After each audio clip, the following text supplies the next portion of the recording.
want to go over the list of game seven since all three of us were born and put on this earth.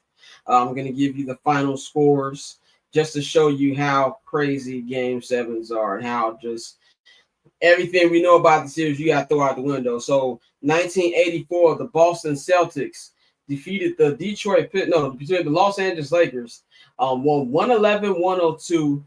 Larry Bird was MVP. Larry Bird had 20 points, 12 rebounds. Cedric Cornbread Maxwell, who I think was Finals MVP in 1981, had 24 points. He also had 8 rebounds, 8 assists, 2 steals. 1988, the game I was talking about, a couple was 4 months before I was born. The Lakers defeated the Pistons. The MVP was Big Game James Worthy. Lakers won 108-105. And this is the Detroit Pistons team with Isaiah Thomas on one leg. We know he messed up his leg in game 6.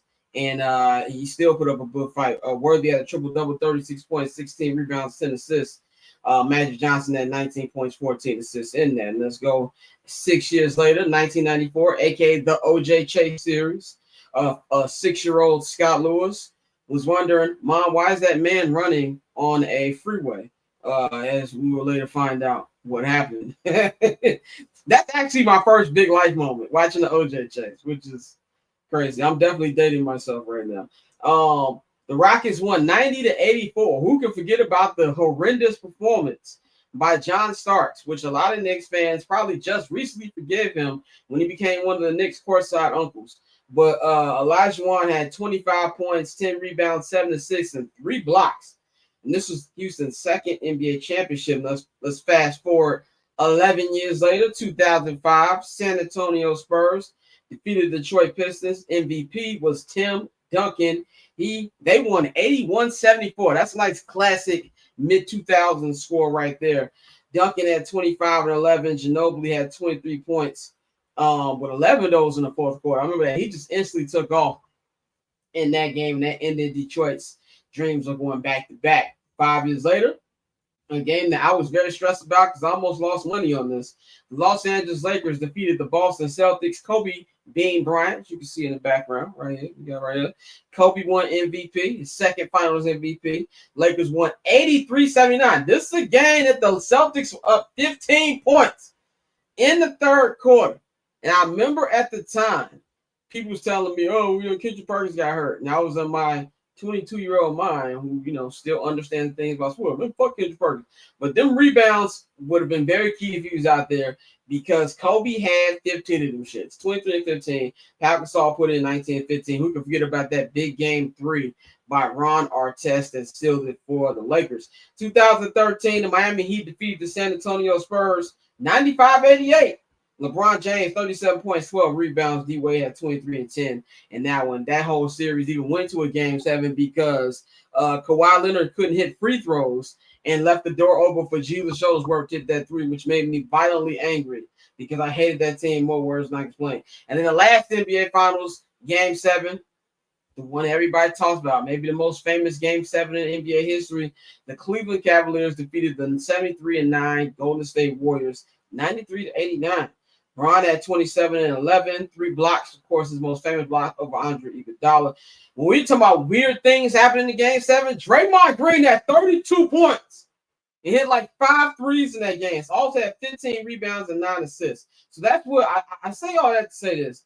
Game 7s are tricky. Game 7s are fluky, and you do not want to rely on it. I don't care if the game is at your home court. Now, the old adage that you don't want to have a Game 7 when the best player is on the other team. Unfortunately for the Pacers, that's their problem in this one because SGA is the best player. This is where we talk about legacy moments, and I don't want to go full first take, but we're going to learn a lot about SGA in this. This game can go one of two ways for SGA. He can dominate, put on a performance, and we can talk about him the same way we talk about Magic Johnson, Larry Bird, LeBron James, Hakeem Olajuwon, Kobe Bryant, all these guys who put up big games, Tim Duncan, Manu Ginobili in Game 7s, or we going to be like this Canadian John Starks from what happened in 94. So a lot of it's on the line for him to go as well. So In this game, first of all, I'm with you, Dante. I do think this is going to be a great game. I think this is going to be the best game of the series. I think it's going to go down to the wire. But road teams have only won, I think, one or two of these in the last couple of years. So, whoo, I'm gonna go. I picked Thunder all year. I said it was gonna be Celtics Thunder. If the Celtics don't make it, the Thunder gonna win the championship. I'm not gonna bail on them right now. I think Thunder edge one out, and they will have a nice party in Oklahoma City that will end at the local Hooters. Dante, I'm gonna go with you first. Tell me what you feel about this game and who you picking.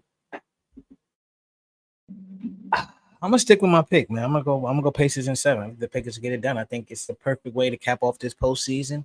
And I agree, it's gonna be a great game, a back and forth game. I think it'll be a game where OKC has a lead late, and I think the Pacers will pull out one last miracle in this run. And I think we deserve that, especially because everybody was so hell bent on saying that this series is gonna be trash. And we told y'all it was going to be good. We said there's going to be a lot of good hoops, a lot of high-quality shot making, and that's what you've gotten for 6 games. And so I'm excited for Game 7. I think the Pacers will be prepared. I think Rick Carlisle, like we've said, is the most underrated coach of this era. And, this will help cement his greatness even more by winning this championship. But I think that the Pacers will get it done. And Adam Silver, he's created the parity that he wanted. And so, that's why, as we said in the previous about OKC, you lose this, it's decision time, because we see windows slam shut every day. And so to sit here and wait back and say, well, we just keep them together. I know that's what Denver did, but Denver had Joker, and that's a completely different situation. Shea is great, but Joker is still, I think, one of the handful of superstars in this league. So with that being said, I'm sticking with my pick, bro. I'm going Pacers in 7. Bang, bring us home on this topic. How do you see this Game 7 going? And do you think it will be a good game, or is this going to be a blowout?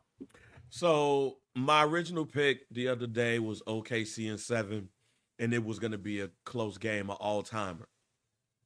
Then I looked at the series in itself. You had the Pacers win in the last second shot. OKC don't lose back-to-backs. They have not lost a back-to-back game all postseason long, and that was a blowout. So not only have the OKC Thunder not lost back-to-backs, and you got to take that into account, it was the way that they won too. And then I look at the Denver series. In the Denver series, it went 7. They laid an egg Game 6. Game 7, they came out and they whooped the shit out them boys. I think the same thing happens here. Like, I have to think, how much did Tyrese Halliburton, how much did he expend, energy did he expend getting ready for Game 6, final game at Gamebridge for the year? How much does he have left? If I'm looking at both teams, I'm looking at Game 7, the team that's going to come in the healthiest, the team that has not lost in back-to-back games, the team who has already went to a Game 7 in this postseason, and in that Game 7, they beat up on a team that has the best player in the world, has won a NBA championship. I think the same thing happens here. I'm changing my thoughts. Thought it was going to be a close all-timer, but if I look at recent history, very recent history, it would say otherwise. So I have the OKC Thunder by a good 20. So I wanna kind of follow up to what you said about OKC, and if they lose, what it means for them. I want to flip a little bit. What does it mean for the Pacers if they win? Because this is a team that the Thunder are a new team. Pacers been around for a long time. They're a long time franchise. During the 90s and the early 2000s, they were around. Couldn't get past Michael Jordan in '98. Couldn't get past the Knicks at first, then finally beat the Knicks and then beating the Knicks. In the 2000s, couldn't get past Kobe and Shaq. And then you had in 2005, which I believe a team that probably could have won the championship. That 2005 Indiana Pacers team, Linda Miles at the Palace happens. And they've got to Eastern Conference Finals with Paul George and shit like that. But what is a win for India? I don't think we even really thought about the Pacers actually hoisting a Larry O.B. Bang to you, what does this signify if the Pacers do win a championship on Sunday? if the Pacers win a championship, small market, that's one. Feels really good of a small market, even though both teams are small markets. Um, Vindication for Tyrese Halliburton. I mean, for him to be named the most overrated player in the NBA and then win a championship, all that shit you put on a shirt. Like he's with Puma. That Puma probably already have a shirt that talks about that and him winning a championship. So the he's either gonna wear the one shirt that they've created after they win, or they're gonna send that one shirt over to Africa. Um, but I think the biggest thing just for the franchise in general is just getting over the hump. They've been a couple of times bridesmaids, never the bride. And in '05, they didn't even get to that point, which they probably should have. You got players like Reggie Miller and Jermaine O'Neal and Ron Artest and Rick Smits and the Davis brothers and Chuck Person. When we talk about especially those 90s teams, we talked about it on this podcast before, where we talked about some of the best teams to never win a championship. Some of them Reggie Miller teams are some of the best teams that never won a championship. They only have an ABA championship. So it'd be amazing. But also the biggest thing about it, we can talk about all of these big markets all you want to. You can talk about LA, you can talk about New York being the Mecca. You can talk about Chicago, you can talk about all of these big market teams. But Indiana is basketball. They eat, sleep, breathe basketball, from the Pacers to the Hoosiers to high school basketball, Ben Davis High School, and all of these others. Like they eat, sleep, and breathe basketball. So to get a championship in that state would be great for the sport. To finally get a NBA championship, they got an ABA championship, they got a couple of NCAA championships. Then they would get an NBA championship. It would be amazing for the state. Dante, close us out on this. I'm actually gonna frame the question a little different for you too. What does a win for each side mean, in your opinion? For OKC, I think if you win, if you're Sam Presti, this is just redemption and proof that your process works. I know a lot of people have been critical of him hoarding draft picks and doing all of this and the way he's built this team, but I mean, he is a win away from the ultimate prize, and that's what he's been shooting for. So I think for Sam and OKC, it's more so of a feeling of vindication, and for SGA, just another moment to solidify your march toward being a superstar in this league. So I think that's big for them. And also, we speak a lot about, the possibility of making a trade. But if you win a championship now, you can, work with these guys and see, obviously, every year in every sport, we see teams where a guy gets a ring and then goes to get his check. Like, so somebody may just go get paid. But if you can talk to these guys and convince them to do something similar to what Jalen Brunson did, to where you're taking deals to where you're still getting a lot of money, but it leaves money on the table for your teammates, so we can keep this thing together and try to run it off and see what we can do in this parity era where, teams want to be rewarded for building these championship teams, and they've done that. So we will see how they play that. So I think that's how it will play for them. As for Indiana, I think this is just huge for your franchise, period. Like, everything we think about Indiana is negative. Like, it's usually, outside of the shit with the Knicks, it's, getting smacked by Mike, it's Paul George breaking his leg, it's them losing to the Heat. It's not too many positive things that we attach to this franchise. So for them to get to a championship, I think that would help them, help them a lot. And Reggie Miller did a lot for that franchise. Hopefully, I know a lot of people don't like, the honorary rings and shit. But if they win, I think they should definitely give Reggie Miller a ring, because he is the, head statesman of that franchise and, the most popular player to ever put on that uniform. And so with everything he went through and everything he, Malice in the Palace, the year that they probably would have run it. I don't like, we don't do what ifs, but that team was very good chance they was going to win a ring that year. I think Reggie will get a ring, but for the city of Indiana and everything, besides the city, the state of Indiana, and the way they love the game of basketball, I think that would be dope. Something dope for the Midwest. I know most of us really don't give a fuck about Indiana, and we crack our jokes, but at the same time, that would be dope for them. And just what we know about how they love basketball, if they could get a ring in that city, I mean, in that city, in that state, that would be great. I think you'll be great. I think this is a win-win for the NBA either way because they're both small market teams. They're both homegrown teams.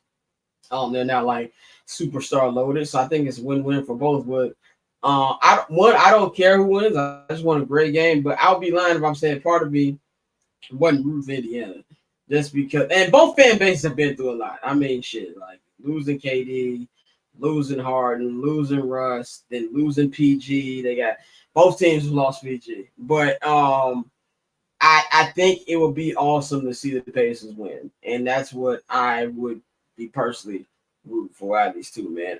So yeah, we'll see what happens on Sunday. I just hope it's Catch. I'm Not Gonna Hold You, hosted by Scott Lewis every Monday and Friday at 5 p.m. Eastern, 2 p.m. Pacific, only on HNB Media and the Barbershop Network.